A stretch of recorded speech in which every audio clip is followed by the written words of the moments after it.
नमस्कार दोस्तों, आज हम जीएसटी ट्रिब्यूनल प्रैक्टिस का एक ऐसा शब्द समझने वाले हैं जो सुनने में टेक्निकल लगता है लेकिन प्रैक्टिकली बहुत पावरफुल है। और वो शब्द है इंटरलोक्यूटरी एप्लीकेशन।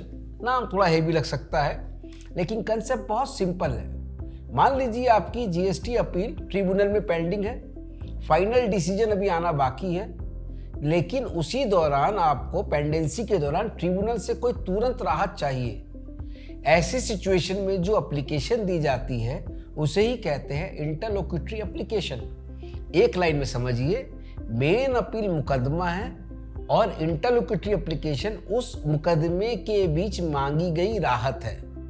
अब सवाल यह आता है कि यह राहत किस किस प्रकार की हो सकती है।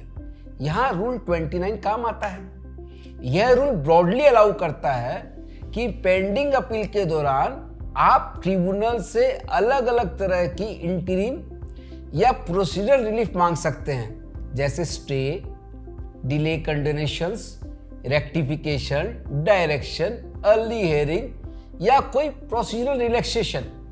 आसान भाषा में, जब मेन केस चल रहा हो और बीच में ट्रिब्यूनल से इंटरवेंशन चाहिए तो उसका माध्यम है इंटरलोक्यूटरी एप्लीकेशन।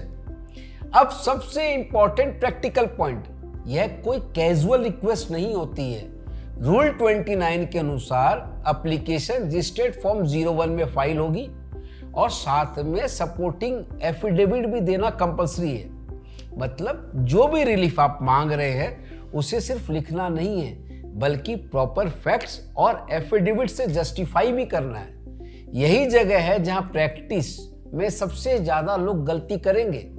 लोग इसे महज एक सिंपल रिक्वेस्ट समझ लेंगे, जबकि ट्रिब्यूनल इसे एक फॉर्मल जुडिशियल एप्लीकेशन की तरह देख रहा है। इसलिए यहां 3 चीजें बहुत क्रिटिकल हैं: ड्राफ्टिंग, डॉक्यूमेंट और कंप्लायंस। अब इसे एग्जाम्पल से क्विकली समझते हैं। अगर डिपार्टमेंट रिकवरी शुरू कर रहा है तो आप ट्रिब्यूनल से कहते हैं जब तक अपील डिसाइड नहीं होती रिकवरी रुकवा दीजिए, तो यह एक इंटरलोक्यूटरी एप्लीकेशन है। अगर अपील डिले से फाइल हुई है और आप डिले को कंडोन करवाना चाहते हैं तो यह भी है इंटरलोक्यूटरी एप्लीकेशन। और अगर मैटर अर्जेंट है और आप अर्ली हियरिंग चाहते हैं, मांगते हैं, तो वह भी इसी कैटेगरी में आता है। यानी प्रैक्टिकल लिटिगेशन में यह एक बहुत ही पावरफुल टूल है। अब एक प्रोसीजरल लेयर और समझिए।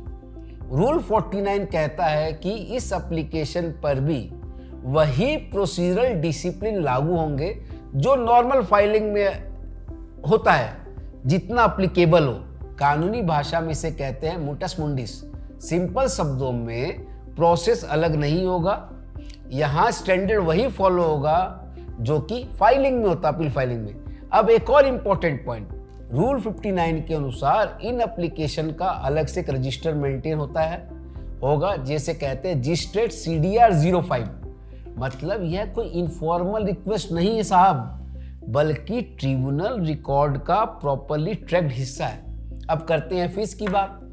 रूल 119 के अनुसार हर इंटरलोक्यूटरी एप्लीकेशन पर प्रेस्क्राइब फी लगेगी जो जीएसटी पोर्टल पर पे करनी होगी। लेकिन अगर एप्लीकेशन डिपार्टमेंट फाइल करता है तो उस पर फी नहीं लगेगी। तो प्रैक्टिकल टेक अवे क्या है? 5 चीजों को याद रखना है। 1, सही फॉर्म, दूसरा सही एफिडेविट, तीसरा प्रॉपर फैक्ट्स, चौथा करेक्ट फी और 5वां प्रॉपर फाइलिंग। यही आपकी एप्लीकेशन को इफेक्टिव बनाएगा। और सच कहें तो ट्रिब्यूनल प्रैक्टिस में क्रेडिबिलिटी सिर्फ आर्ग्यूमेंट से नहीं, प्रोसीजरल डिसिप्लिन से भी बनती है।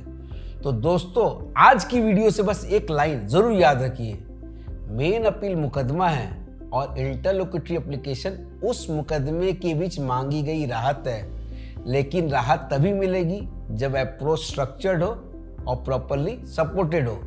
अगर आप जीएसटी लिटिगेशन और ट्रिब्यूनल प्रैक्टिस को प्रैक्टिकली समझना चाहते हैं तो इस वीडियो को जरूर सेव कीजिए, शेयर कीजिए और उन लोगों तक भी पहुंचाइए जो ट्रिब्यूनल मैटर्स को हैंडल करते हैं। नमस्कार।